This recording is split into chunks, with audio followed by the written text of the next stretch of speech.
central. Esse formato ele entrou no mercado.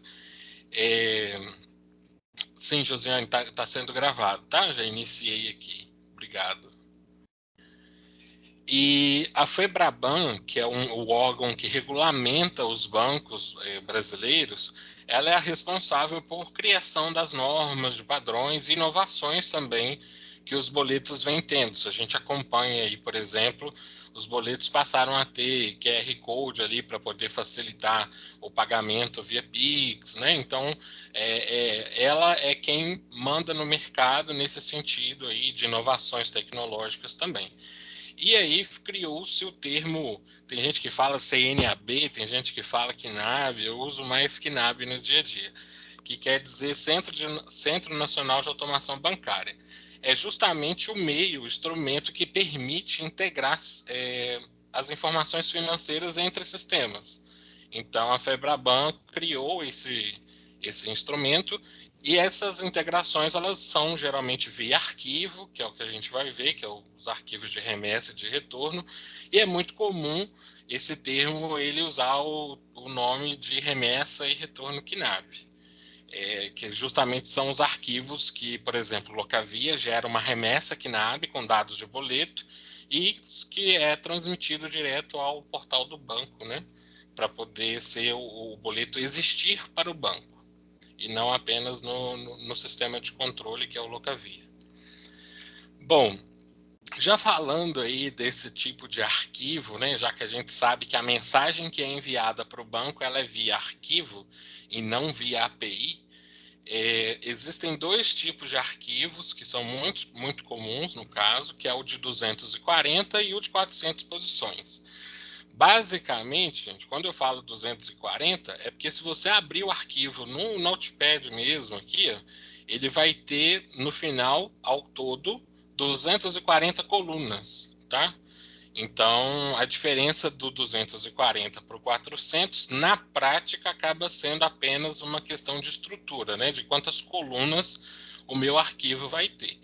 Então, inclusive, um ponto que a gente sempre usa para ver qual posição está dando problema, às vezes, em alguma validação junto com o banco, é só mesmo ativar aqui no Notepad ali para ver qual que é a coluna e a gente consegue navegar para saber se tem algum problema, em qual posição que o banco se referiu. E aí a gente tem dois tipos de arquivo, né? Também.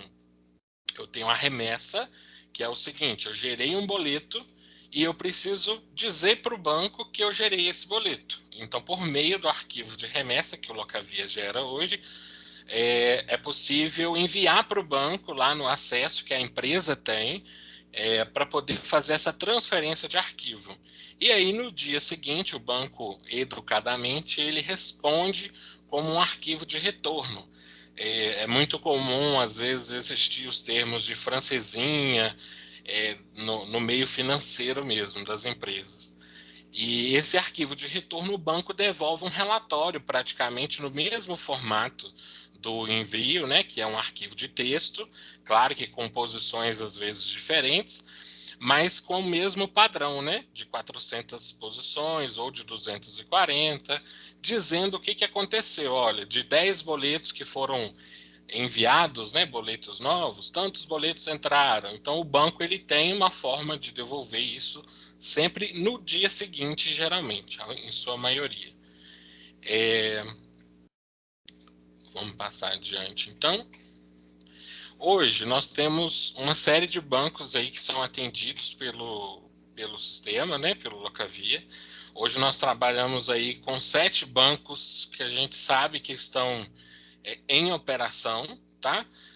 Então, Bradesco, Banco do Brasil, Caixa, Itaú, Sicredi, Sicobi e Santander. Todos eles estão praticamente no layout de 400 posições, com exceção ao Sicobi, que é o único que opera no modelo de 240, tá? Ah, isso é bom ou isso é ruim? A empresa consegue usar, mandar para o banco as mesmas informações que ela manda no arquivo de 240, ela manda também no arquivo de 400. Então, vamos dizer que é só o tamanho do papel, pensando numa carta que era escrita à mão, tá? Mas o conteúdo é o mesmo. Dentro desse arquivo de de remessa ou de retorno, aí vem os manuais dos bancos, né? Esse aqui, por exemplo, é um print do Banco Itaú, onde eles estipulam exatamente quais as colunas devem existir dentro do arquivo, né? Quais as posições, se tem que ser alfanumérico ou apenas números, ou um número decimal. Então, aqui a gente consegue ver que todo manual, isso aqui é só um exemplo, é claro, ele vai ter o nome do campo, aqui se refere uma breve explicação, igual aqui, por exemplo, o número da agência, né, do banco, qual que é a agência da conta bancária, qual que é o número da conta, e assim vai. E aí aqui a gente sabe onde começa, onde termina o arquivo, tá? Que aí é possível fazer aquilo que eu falei. Vou abrir um aqui rapidinho, ó. Então, aonde começa o arquivo, aonde termina. Então, aqui, por exemplo, tem a palavra cobrança. Ela começa na posição 12 e Oi. termina na posição 19. Nesse exemplo aqui, tá? Eu vou deixar a Daiane chegar, mas acho que vai ser 6h40. Acho que tem um microfone aberto aqui, eu vou mutar. Fica à vontade para poder tirar, Eu vou viu? gerenciar aqui para você também. Obrigado. Então aqui o manual ele dá todo o caminho das pedras, vamos dizer assim. Então é bem fácil de entender. Se precisar, por exemplo, o banco falou que o número da conta está errado, né? Se a gente precisar olhar dentro do arquivo do Itaú, por exemplo, vai ter lá a posição 33 que tem o número da conta, que eu vou mostrar mais à frente de onde que ele vem, tá? E aí é muito comum quando a gente fala dessa estrutura de arquivo, aqui, por exemplo, no título do Itaú, ele coloca lá, registro header de arquivo. O que é isso? Se a gente for olhar um arquivo, ele tem uma série de linhas, né? Igual vocês podem ver aqui, ó. E essa primeira linha é o que o banco chama de header, tá? Então, que é o cabeçalho mesmo do arquivo. E as outras linhas, o banco nomeia como arquivo de detalhe. Então, vocês vão ver que no manual às vezes vai estar assim, registro detalhe ou registro opcional. Por exemplo, o Itaú, ele tem um outro registro aqui, que é esse de baixo, ó, que só vai dado de multa. Então, cada banco, às vezes, tem uma particularidade nesse sentido também. E lá no final, a gente vai ter aqui, por exemplo, o trailer de arquivo, que é justamente o final, né? Aquele que faz um resumo, que coloca a quantidade de títulos novos, né? Que vão passar a existir, que estão dentro do arquivo. E aí é isso que o banco também valida para ver se bate com a quantidade de títulos que foram enviados. Nesse exemplo aqui são 9, por exemplo. E aí, o que acontece? Para saber o que cada posição faz, a gente já sabe que o apoio é o manual sempre. Esse segmento QRS aqui, ó, é basicamente a mesma ideia do arquivo desse registro de detalhe, que é onde tem os dados do título, o vencimento, o valor. Vamos pensar o seguinte: o header, que é o cabeçalho, tem quem identifica qual que é a empresa, por exemplo, quem que é a dona da conta. O detalhe, ele especifica qual que é o boleto, né? Qual que é o boleto, o vencimento, o valor, o cliente, né, do boleto. E o trailer de lote e o de arquivo, eles são um resumo, eles são quantificadores, basicamente, se a gente for olhar, tá? Então, sempre quando o banco, às vezes, devolver algum e-mail que vocês verem registrado numa rejeição, né, por algum motivo, enfim, ele sempre menciona primeiro em qual linha que deu problema, né? Se é no header, se foi no detalhe ou no trailer, tá? Bom, eu vou passar aqui adiante. O que acontece? Quando um cliente pede para a gente para poder começar a usar o sistema para emissão de boletos, hoje nós temos um processo que é feito até que o cliente consiga emitir os boletos oficialmente pelo sistema. Então, ele faz uma solicitação para nós. Então, o pessoal do suporte que atende aí os clientes, assim como a gente também, eu estou começando a trabalhar com o Banco Itaú. Geralmente, nós enviamos um e-mail para o cliente pedindo quais os dados que aquele banco precisa para a gente poder configurar a conta dele. E aí, o cliente ele é responsável por nos passar esses dados. Então, ele procura o gerente da conta, ele procura a agência dele, e, se necessário, alguns bancos, por exemplo, o próprio Itaú, eles exigem uma abertura de chamado dentro do próprio banco, né, para fazer esse processo. Então, a gente sempre orienta o cliente a pedir apoio ao gerente, e ele abre aí esse chamado, e muitas das vezes tem um e-mail padrão do próprio banco que ele manda oficializando a abertura desse processo, tá? O cliente devolvendo os dados bancários, eu vou mostrar daqui a pouco um documento que a gente sabe aqui já quais os dados a gente precisa de cada conta, né, para facilitar esse processo. Nós da Info, a gente faz uma configuração em um ambiente de teste, numa base local, pode ser no 62 também, que são nossos servidores de apoio, né? A gente configura numa base de teste aqui o cenário do cliente. Então, a gente configura a conta, como se fosse emitir boleto por ali. Ou seja, o Locavia do cliente ainda não tem os dados para gerar boleto. Por quê? Nós geramos o boleto de teste, às vezes 2, 3 boletos de valores variados, e geramos uma remessa pelo Locavia para que seja enviada ao banco. E aí, nesse primeiro momento, a gente traz até um conforto para o cliente, porque é um assunto complexo, ele não sabe lidar com isso, e a gente, tendo um pouco mais de know-how, a gente consegue deixá-lo tranquilo também, né? Então, a gente finaliza o processo só quando está tudo certo. O banco vai avaliar. Então, cada banco tem um e-mail, cada banco tem uma forma de mandar, né, um endereço específico, e ele devolve, às vezes, com as críticas. Então, às vezes passou um campinho errado, ele vai apontar qual a posição, e aí, de apoio ao manual, a gente consegue, às vezes, identificar onde está o problema, se vai precisar de chamado para poder corrigir, ou não, né? Se é só uma questão cadastral mesmo, de preenchimento que não foi feita. Então, enquanto fica nesse ciclo aí, né, a gente manda para o banco devolve com as críticas, ou o banco devolve já aprovado de primeira, que pode acontecer também.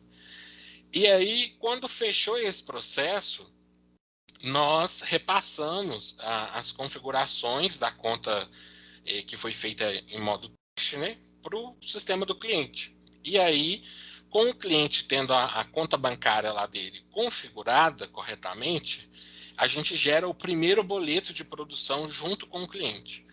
Há um tempo atrás, os bancos nem obrigavam isso, não. Passava na validação, na homologação inicial, já estava liberado para emitir. Só que, com o tempo, alguns bancos, inclusive, começaram a sugerir a emissão desse primeiro boleto. Então, o cliente ele gera um boleto tipo de R$10, em nome da Info, por exemplo, se for o caso, e ele gera essa remessa para poder registrar o boleto de R$10, ao invés dele já começar a gerar boleto lá dos clientes dele, das locações, e aí ele também fica seguro, né, com esse processo.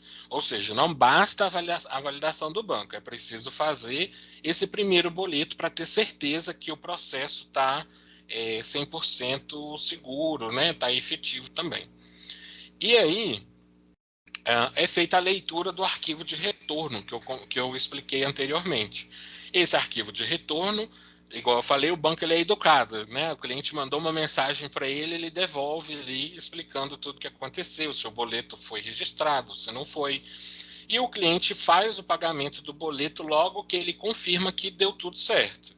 Então a gente costuma validar o processo 100%, ou seja, ele gera o boleto de R$10, ele manda a remessa para o banco, o cliente efetua o pagamento confirmando que o boleto está registrado, e com o boleto quitado, né, a gente confirma no retorno do dia seguinte se ele realmente entrou em conta. E aí a gente fecha o processo, inclusive a gente usa esse primeiro boleto até para poder treinar o cliente também sobre como ele vai operar o sistema, né? Então a gente ensina ele a gerar a remessa, a gerar o boleto, a gente ensina ele a fazer a leitura do arquivo de retorno e como que são os impactos disso, o que ele ganha com isso, que é principalmente a questão da automatização das baixas, né? Então, se ele recebeu um boleto no dia anterior, ou 10 ou 100 boletos no dia anterior, com poucos cliques ali o sistema consegue baixar todos os títulos, e aí ele vai ter uma conciliação mais fluida, né? Mais rápida de ser feita, uma conciliação bancária. Bom, trazendo o conteúdo já para o sistema, existem algumas configurações importantes que a gente precisa fazer para que o cliente emita o boleto da maneira certa. Quando a gente fala de boleto, a gente está mexendo com receita, né? Então, é muito importante que a receita do cliente seja um processo seguro, até para que ele não ache que o problema seja o sistema ou algo que não está configurado de acordo.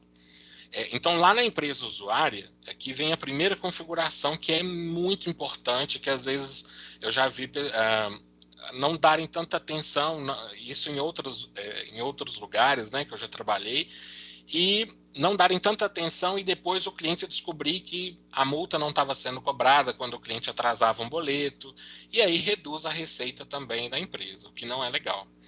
Então, hoje no Locavia, por unidade, lá na empresa usuária, a gente tem as configurações aqui na aba de unidades, faturamento, boleto bancário. Hoje a gente separa o que é instrução de juros, multa e protesto para boletos que são de multas de trânsito e para boletos do restante, que é locações, né? Ordem de serviço que foi faturada. Então, a única exceção à regra são as multas de trânsito. Tá? Então, eu vou falar sempre multa de trânsito para não confundir com a multa que está aqui. Que acontece? Percentual de juros. O banco, às vezes é comum o banco falar o percentual ao dia, porque no segmento financeiro é muito comum mesmo usar essa ideia dos juros por dia. Então, às vezes a empresa tem um percentual de juros aqui, vou abrir minha calculadora, de 3% ao mês. E aí, quanto que isso representa por dia? 0,1, seguindo sempre o número fixo de 30 dias mensais. Ou seja, se o banco me fala que é 0,1 ao dia, o sistema precisa dessa informação ao mês. E aí, na hora de gerar o boleto, na hora de mandar para a remessa lá no banco, às vezes é preciso ali que internamente seja convertido por dia. Então, aqui eu coloco por mês sempre, tá?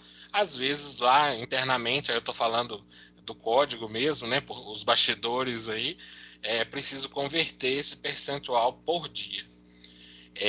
E o percentual de multa, ele é um percentual fixo. Então, os juros ele é cobrado por dia. Então, se você atrasou 10 dias o boleto ou 20 dias, os juros ele vai aumentando, né?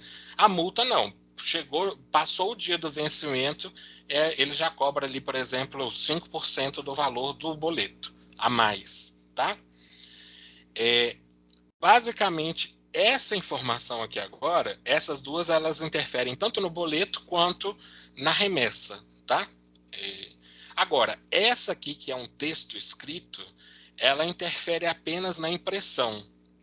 Então, por exemplo, quando eu imprimir um boleto, vocês já devem ter visto nos boletos do dia a dia aí, vai sair uma observação lá na tela dizendo, ó, título sujeito a protesto após o vencimento. Aí muitos clientes gostavam, às vezes, de mostrar na impressão de que o título era protestado, mas na prática o protesto não era automatizado. Então a gente pode fazer isso se o cliente quiser, porque isso daqui não vai para o banco, né? Só vai para o boleto. Então às vezes o cliente deixa aqui que ele está sujeito a protesto, mas lá no banco ele não coloca o comando de protestar automático, tá? E aí a gente vai conversar daqui a pouco sobre isso, como protestar um caso desse, por exemplo. E aí, esses 3 campos que eu acabei de falar, eles existem tanto para multa, que é a exceção, multa de trânsito, que aí usa o campo de baixo, com os 2 do lado. Ou seja, se o cliente vai começar a gerar o boleto pelo sistema, eu não posso configurar apenas um dos 2, tá bom? Eu preciso configurar sempre os 2 campos, porque senão eu deixo o sistema preparado somente para o que for faturamento, exceto de multa de trânsito. As multas vão sair com a cobrança errada, tá bom? Bom, passada aqui a configuração da empresa usuária, a gente tem lá uma tabela no financeiro, né, que é a tabela de bancos. Essa tabela ela é importante mais por causa do Itaú, mas todo banco que a gente vai precisar emitir boleto, ele precisa existir nessa tabela, que fica no módulo financeiro, tá? Essa caixinha aqui, ela foi criada exclusivamente para o Itaú, por motivos de quê? Para que na hora que o cliente leia o retorno, ele consiga quitar o boleto no valor certo. O Itaú ele é o único banco que na hora que ele devolve lá o quanto que o cliente pagou, ele abate a tarifa que a locadora paga pelo uso do boleto. Tipo uma taxa unitária, né? Que ela tem. Então, por isso que ela sempre tem que estar marcada para o Banco Itaú. E todo banco precisa ter o cadastro nessa tabela de financeiro ali, na listagem, na opção de bancos, tá? Em tabelas. Outra opção que é bem importante também é a opção do cadastro de protesto. Como eu falei com vocês, além da instrução de juros e multa, né, que vai aumentar o valor do título, a gente tem também o protesto. O que é isso? É quando o cliente atrasa, não paga, né, a locadora, e a locadora manda para protesto, ou seja, ela coloca em cartório o título, né? E aí é possível automatizar esse envio para cartório. Então, por exemplo, se eu falar aqui que nesse exemplo aqui, ó, 30 dias depois de vencido, o comando segundo o manual, aí a gente pode procurar no manual lá a palavra protestar, que vai ser fácil de encontrar. O comando número 9 significa protestar. E aí o número de dias para protesto, ou seja, depois de vencido, quantos dias eu preciso esperar, eu banco, né? Para poder enviar esse título vencido para protesto. Então, isso tudo é configurado direto no sistema para que o cliente não precise ficar pedindo o protesto manualmente, tá bom? Além disso, com o banco configurado, né, e com a instrução de cobrança também cadastrada, seja de juros, multa e também de protesto, a gente cadastra a conta corrente do cliente no menu financeiro Contas Correntes. Esse aqui é um exemplo de uma conta do Itaú, com os dados alterados, né, os dados sensíveis, e basicamente o Itaú é um dos bancos mais simples, né, de preenchimento, não tem muita variação de informação. Então ele é bem prático, até o retorno deles é bem rápido. Então aqui, por exemplo, ó, foi grifado os campos a serem preenchidos. Esse campo de espécie, ele geralmente ele é um campo literal, ele é letra. E no manual também sempre tem a legenda lá de qual espécie a utilizar, tá? Vou tentar abrir ele aqui para a gente ver. Por exemplo, se eu pesquisar aqui dentro do manual do Itaú, a gente sempre vai pelas palavras-chave, né? Então, por exemplo, eu quero espécie. Aí aqui tem, ó, espécie do título, nota 10. Ou seja, o manual, além de dizer em qual posição vai, geralmente ele tem aqui a instrução de qual a nota, ou seja, um pop-up, né, uma observação complementar, que vai me ajudar a entender o que significa. E elas ficam geralmente lá depois dessa escala do arquivo, né? Ó. Aqui, por exemplo, ó, cada número desse é um número de uma nota. Então, lá ele está falando da nota número 10. Se eu procurar essa nota número 10, existe aqui a correlação de tudo que é usado como espécie, tá? Lembrando que aqui, por exemplo, ele geralmente fala para a remessa, né? Então, às vezes eu tenho que imprimir DM, que é duplicata mercantil, mas na remessa vai o código 01. Todo banco a gente encontra essa correlação aqui bem determinada, tá? Bom, então configurada a conta bancária, né, usando aqui a instrução de protesto, ó, que era o código número 9 lá de protestar, padronizando que o tipo do arquivo é o 400, como eu falei, o Cicobi que usa o 240, o restante todos operam em 400, a gente consegue fazer a emissão de boleto. né? E a emissão de boleto, ela pode ser feita, por exemplo, ela precisa de ter um documento emitido. Vindo aqui para o sistema, inclusive, ó, ela precisa ter aqui, por exemplo, ou uma fatura, ou um recibo, ou uma nota de débito, e pode ser gerada direto por aqui, nesse ícone, tá? Algumas empresas também, na hora que ela fatura o contrato master, o contrato do mês, tem um atalho lá por dentro que ela também pode optar por imprimir assim que já faz o faturamento. Então, ela automatiza aí um pouco o processo. Esse boleto que existe aqui na tela, ele fica sempre como remessa pendente. Então, aí a gente vamos voltar ao processo. Se eu tirei um boleto, o banco ainda não sabe que esse boleto existe. O que eu preciso fazer? Eu preciso gerar uma remessa, que aí é nesse botão aqui em cima, ó, de gerar a remessa, para poder dizer para o banco que esse boleto foi gerado. Então, a gente filtra a unidade, né, a conta corrente, seleciona os títulos aqui e, o mais importante, escolhe o caminho aqui também que vai ser salvo esse arquivo, tá? Ele tem esse nome de remessa.txt, a gente sempre fala com o cliente para ele colocar a data do dia, né? Até para facilitar o controle dele mesmo, colocar a data que ele gerou o arquivo, que aí ele não se confunde, né, com os arquivos. Essa rotina a gente sempre recomenda que seja uma rotina diária, né? Para que o cliente mesmo ele se organize, ele não fique confuso, né? De gerar mais de uma remessa por dia, por exemplo. É uma boa prática, isso pode acontecer, né? Ele pode carregar quantas remessas ele quiser, mas uma boa prática até de processo financeiro mesmo é fazer sempre uma por dia aí para facilitar para a empresa. E aí, à medida que você gera a remessa, ele fica como registro pendente. No momento que eu faço a leitura do retorno, que é aquele retorno que o banco nos dá, ele vai poder ficar aqui como registrado ou às vezes como rejeitado. Vai depender do que o banco vai devolver. E é nessa tela aqui, ó, que é possível verificar aqui é a geração do arquivo, né? Igual eu já falei ali atrás. Só um minutinho.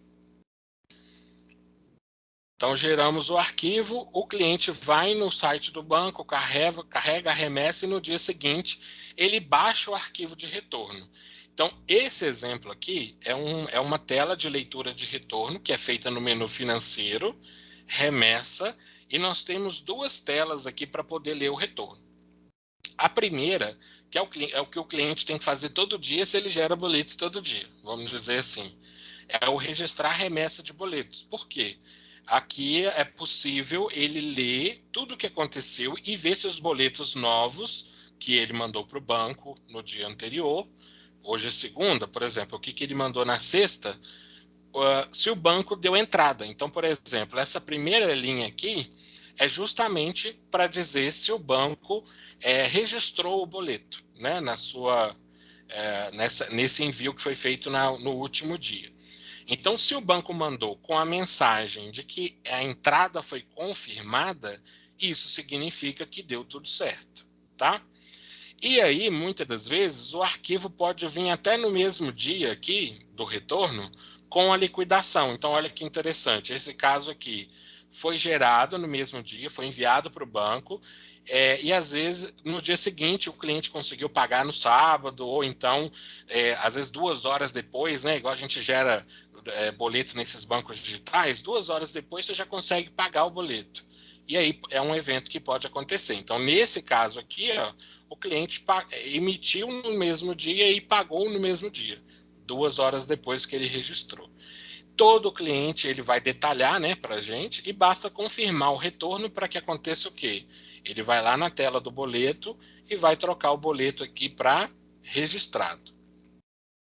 Agora tem um detalhe importante aqui no Locavia, que ele separa dois processos, né? Ele deixa como 2 processos distintos, na verdade.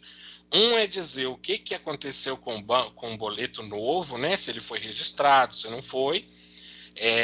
E o outro que é o retorno de cobrança. O que acontece nesse retorno de cobrança? Basicamente aquela mesma ideia. A gente baixa o arquivo lá no site do banco, faz a leitura por aqui E na hora que eu vou escolher o arquivo, a diferença é que ele me pergunta qual que é o banco, nesse caso, deixei um exemplo, Santander, e qual que é a referência de data, porque o principal objetivo aqui é dar baixa nos recebimentos. Então é aqui que o cliente consegue ver o maior retorno, né, também de praticidade, de usar a integração de boletos via sistema. Além dele não ter que redigitar tudo no banco do que ele gera de fatura, né, que é claro que é uma das vantagens também, ele também não precisa dar baixa um a um. Então a gente escolhe aqui que a baixa é pela data de crédito, que basicamente existem dois campos no retorno, né, que ele pode escolher se é o crédito ou se é a ocorrência, que é quando o cliente pagou. E o crédito é quando o banco deposita, porque, por exemplo, se o boleto vence hoje e eu, como cliente da locadora, eu pago esse boleto hoje, né, na minha conta bancária, não necessariamente a locadora recebe ele no dia seguinte. Tem banco que é D+2, então vai depender muito da compensação de cada banco. Por isso que usa-se sempre a data do crédito, tá? E aí, usando a data do crédito, na hora que a gente dá baixa, o sistema deixa o recebimento como quitado, sempre, e ele lança lá um lançamento na conta do Santander, que foi escolhido aqui, fazendo o crédito daquele dia, né, para poder o cliente tirar um extrato bancário, né, batendo o saldo corretamente. Bom, em relação à parte operacional, e como gerar o arquivo de remessa, de retorno, como ler eles aqui dentro do Locavia. Esse é o conteúdo.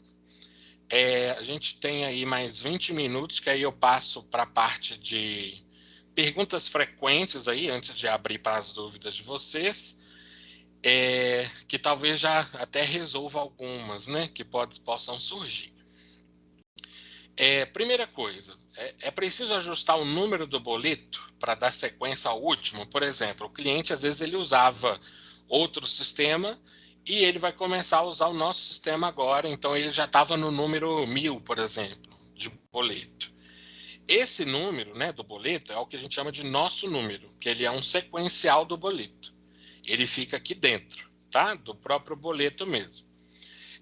Se o cliente precisar saltar esse número, a gente faz um update mesmo, um ajuste, né, até via banco, porque aqui ele é bloqueado, para o sequencial que ele tem que gerar. É muito importante essa validação, porque é o seguinte, se eu começo a gerar do boleto número 1, e eu já tirei o boleto número 1 em algum momento na vida, né, no uso da minha conta, vai ocasionar rejeição nesse arquivo, né, nesses novos boletos. Por isso que é importante ou dar sequência, ou até mesmo saltar. Por exemplo, o número que o cliente parou é o número 1000. Vou abrir aqui na tela. Ele parou no número 1000. E vamos supor que esse nosso número, lá pelo manual do banco, ele tem 7 dígitos. É muito comum fazer o seguinte, coloca um número 1 na frente, completa com zeros, até dar o número 1. Ou seja, aqui já esse número, só o fato de eu ter colocado 1 à esquerda, ele já é maior do que qualquer outro que ele já tenha emitido, tá? Então é uma estratégia também que pode ser usada, tá ok? Isso vai depender muito do próprio cliente ou da instrução que ele conseguir com o gerente dele. E a remessa? De onde vem o sequencial? Porque há um sequencial da remessa. Tem esse sequencial, pode ser pulado, não pode, igual esse do boleto, que dá para fazer um salto. A remessa, ela fica dentro aqui de contas correntes. Vou pegar aqui, por exemplo, a conta do Santander, ó, e aí a gente tem aqui dentro o controle de remessa, ou seja, a última remessa gerada nessa conta bancária foi a remessa de número 4. Se na hora que o cliente, acho que é o Sicredi, por exemplo, toda vez que você vai carregar uma remessa no banco, ele controla se está dentro da sequência ou não. E aí, se tiver fora, que às vezes pode acontecer, o cliente gerou 2 arquivos ali, gerou um arquivo, cancelou a geração desse arquivo e gerou outro, por exemplo. Aí ele acaba saltando um número que o banco ainda não recebeu. aí é preciso voltar, às vezes, ou ajustar esse número de remessa quando for começar a usar, tá? A maioria dos bancos não valida, apenas os que eu me lembro é o Bradesco e o Sicredi. Pode-se alterar os dados do boleto bancário depois de homologado, ou seja, a gente fez todo esse processo que eu expliquei, validamos com o banco, fez o boleto de R$ 10, e aí o cliente descobriu que a espécie dele lá estava DM, D de dado, M de Maria, e precisava usar outro tipo de espécie, DS, por exemplo, que é duplicata de serviço, um exemplo. Pode fazer essa alteração, aí a gente sempre orienta que ele tenha apoio do gerente de conta e que seja feito um outro boleto de validação.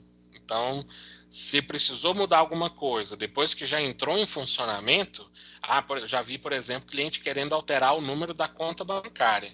Aí é um dado que é a chave da conta, então às vezes tem que homologar de novo, quando for alterações que são alterações-chave, tipo número de conta, número de agência, ou até CNPJ também é importante, tá? Homologar de novo. O que pode alterar, então, no cadastro da conta? De preferência, nada, a não ser que seja autorizado pelo gerente, via e-mail, né? Até para a gente poder se resguardar também e sempre fazer esse boleto teste, né? Depois de qualquer alteração. O banco informa no retorno o motivo que o boleto foi rejeitado. Como identificar? É muito comum, às vezes, de você ler o arquivo de retorno aqui no sistema e, às vezes, aparecer apenas um código ou dizer que foi rejeitado. Como é que eu sei o porquê que o banco rejeitou? Aí a gente vai, sempre com apoio no manual, né?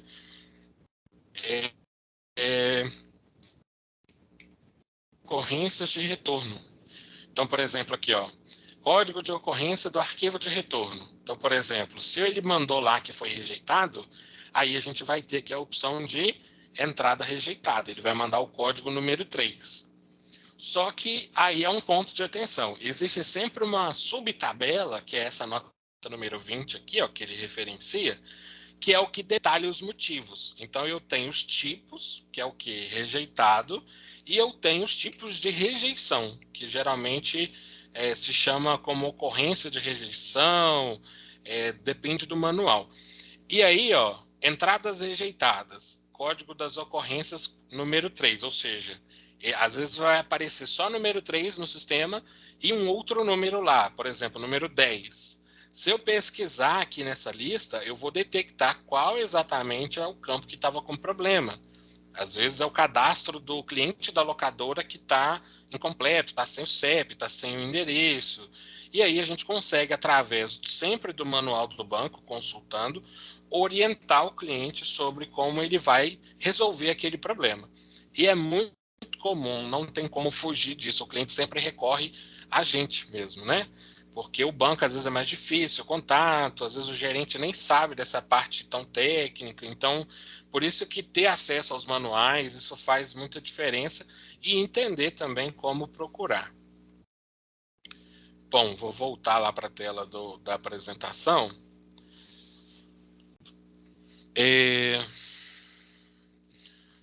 Quando um boleto precisa ser editado e o banco permite a locadora fazer isso, o sistema também permite a locadora editar um boleto, às vezes uma alteração no campo de vencimento ou no valor, ele quer editar, porque o banco ele realmente permite que a locadora entre lá e altere direto pelo banco.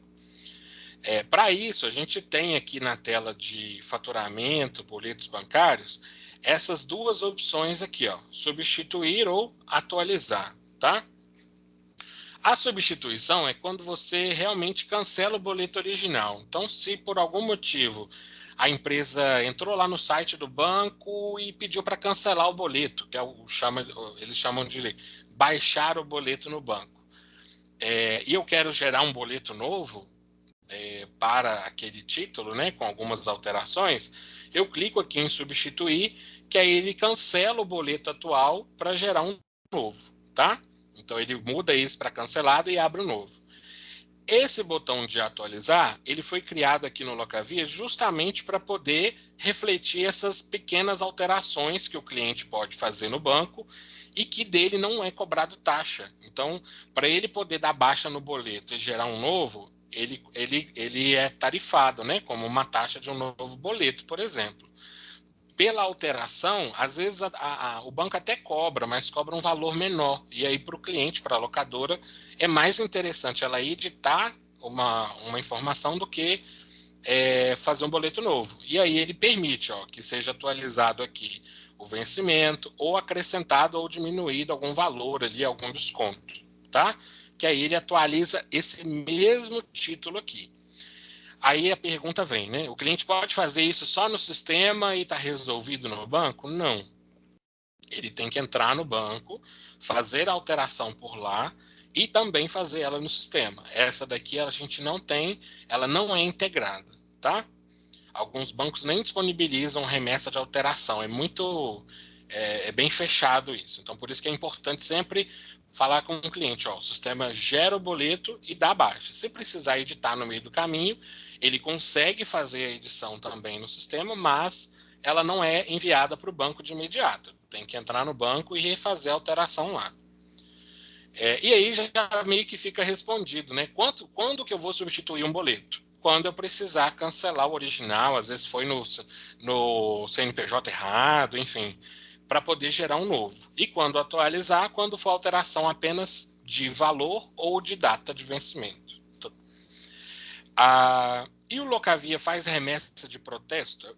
São dois tipos de remessa aí que são muito comuns os clientes perguntarem, porque às vezes eu mando para o banco que a locadora não protesta automático. E aí, às vezes, eu quero pegar ali meus clientes atrasados e mandar protestar eles. E existe uma forma, né, tecnicamente falando, pelo mesmo arquivo de remessa, de mandar uma remessa de protesto ou de alteração de vencimento. O sistema hoje ele não faz, então a gente deixa sempre a cargo da própria locadora fazer essas alterações via banco e os clientes super entendem, é algo super tranquilo. Ou seja, o boleto foi registrado no banco sem protesto. Eu quero protestar, ele consegue ir lá no banco e fazer esse pedido de protesto manual ou alterações. E aqui a última pergunta, por que tem duas opções de arquivo de leitura, leitura de retorno? Porque foi a que eu comentei, o sistema ele sempre vai ler o mesmo arquivo. O cliente não baixa dois arquivos diferentes. Ele entra no banco, baixa o mesmo arquivo de retorno, que é um arquivo por dia, por exemplo, e ele vai ler os dois sempre aqui. Então, a gente sempre orienta o cliente a sempre ler nos dois casos. Por quê? Primeiro, ele vai atualizar para registrado. O segundo, se tiver títulos a baixar, ele vai apresentar em tela. Se não tiver, ele mesmo avisa o cliente falando que não tem título nenhum a baixar. Acho que eu tenho até um aqui, para poder mostrar. Esse aqui, ele não achou nenhum título dentro daquele arquivo do dia para poder ser quitado, tá? E aí, por isso que ele nem mostra em tela.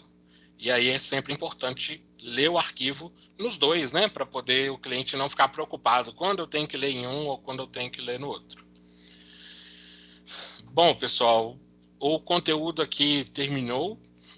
Então, agora fica aí aberto para dúvidas e quem quiser compartilhar alguma coisa, acrescentar informações, é super bem-vindo. Primeiro eu queria agradecer o Maicon aí pela belíssima apresentação, viu, Maicon? Parabéns. Foi meio na Obrigado. correria, né? Mas ficou muito bom Foi. o material mesmo. Obrigado. E falar para o pessoal que a gente vai disponibilizar, né, tanto a gravação, tanto esse arquivo do Maicon. Em breve a gente vai mandar o link aí para vocês terem acesso, junto com a nossa wiki, né, do VSTS, que também tem ali os layouts dos principais bancos que a gente é integrado, então já facilita também, porque a gente tem ali na mão a documentação do banco, né? Aí em breve a gente vai Perfeito. compartilhar os links. Aí, quem quiser fazer perguntas, está disponível aí. Fiquem à vontade, pessoal.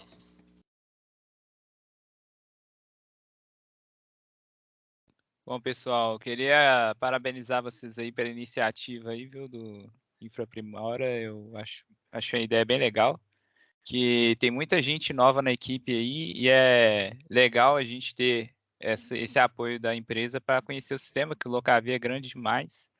Então facilita, eu acho que todas as equipes entender o que a gente está trabalhando também, né? Então, parabéns para vocês aí, acho que isso é muito importante para todo mundo aí.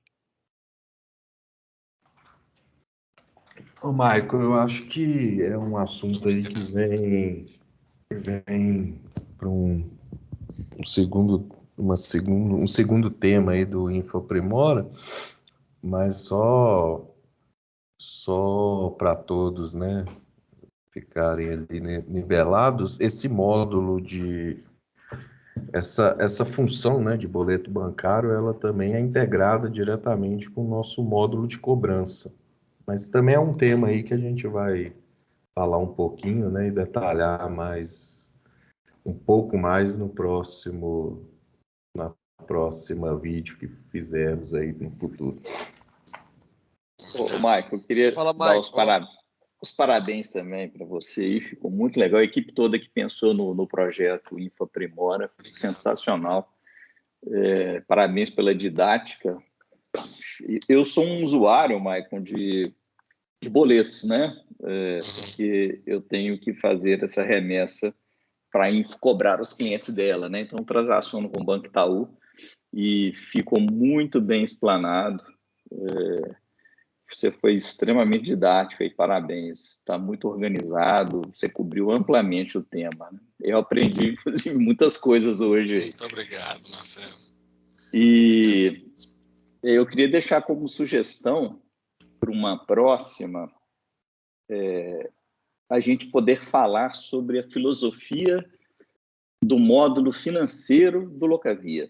O financeiro como um todo, sabe? Cobrindo contas a pagar, contas a receber, o que é baixar um título, como que a gente lança um título, né? Como que ele fica em aberto, como que pode colocar ali uma cobrança de juros ou registrar que teve um desconto no título. Daí, explicar conta corrente, explicar como que o contas a pagar e o a receber geram lançamentos no conta corrente, falar um pouco do extrato de conta corrente, né, que tem que bater com o extrato de banco, e, por fim, falar um pouco sobre fluxo de caixa, seria projeção futura. Eu tenho acompanhado muito de perto o pessoal do Locavia Web, principalmente Front, e nessa semana que passou, na última sexta-feira agora, eu tive a oportunidade de explicar para eles esse funcionamento. Eles não conheciam, né? Eles não sabiam, e eu comentei com eles o tanto que é importante a gente entender a filosofia, qual que é o conceito, né? Para depois a gente partir para dentro do desenvolvimento, da programação, da codificação. Então, essa iniciativa é top mesmo. Parabéns aí para todos. Muito obrigado, Marcelo. Está anotado aqui a sugestão. Isso aí. Inclusive, estava aqui nos nossos temas, né, Marcelo? A gente fazer um overview aí da parte financeira, da parte de cobranças, e muito importante mesmo, a gente vai colocar aí no nosso radar, né? Inclusive, com a criação do grupo aqui no Skype, eu acho importante também as pessoas que virem ali, né, alguma parte que poderia ser destacada, colocar ali para a gente poder trabalhar em cima dela também. Porque esse aprendizado do financeiro, ele é interessante porque ele é um aprendizado que vale para a vida toda, porque todas as empresas trabalham do mesmo jeito, independente de serem locadoras, de serem comércio, o que for, todos têm o a pagar ou a receber, o fluxo de caixa, o conta corrente, né, as contas correntes, e isso é bem universal. Então, acho que é um belo aprendizado de regras de negócio, né, e de funcionamento do mundo e das empresas.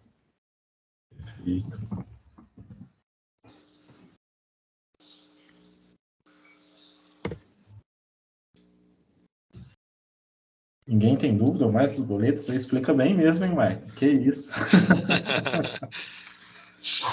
Bom que agora tá todo mundo afiado, né, ô Pedrão? Pois é, exatamente. Eu quero saber quanto o Cassim vai liberar ele pra vir pra equipe de PO aqui, porque o conhecimento tá alto. Pode assediar. Então vai ser errado, hein, Rafa? Eu falei que sim. Ô, meu filho, tô precisando de gente Arruma aqui. pra Nossa mim Senhora. Ô, Mas eu já Mike, boa tarde, conversei tudo com bem? o pai.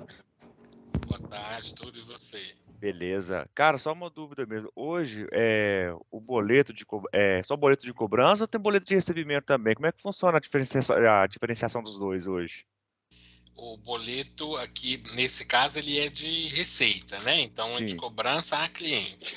Acho que talvez você queira falar de pagamento, certo? Isso aí. Eu quero pagar meu fornecedor, se o sistema tem como Isso. automatizar. Também tem.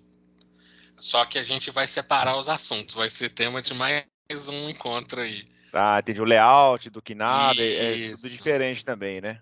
Isso. É a mesma ideia, a questão da troca de arquivos, né?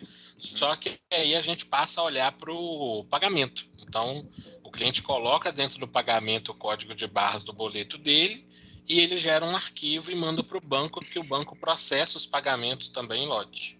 Entendi. Não, beleza, é só essa dúvida mesmo. Mas existe sim, e a gente atende hoje Itaú, Banco do Brasil e Bradesco. Bradesco. Obrigado. Os bancos hoje eles são meio que padronizados, ou se algum cliente quiser um outro banco, vocês homologam também? Aí, não é padronizado. Cada banco tem o seu layout. Então, entrou um banco que a gente ainda não atende, aí a gente faz um desenvolvimento novo, entendeu? Abre uma demanda, vai ser desenvolvido e testado. Acontece, né? Cicobi não tem ainda não? Porque tem o Cicobi, né? O Cicobi aí tem de boleto. Se não me engano, o de pagamento estava em processo. Entendi. Não, beleza. Valeu.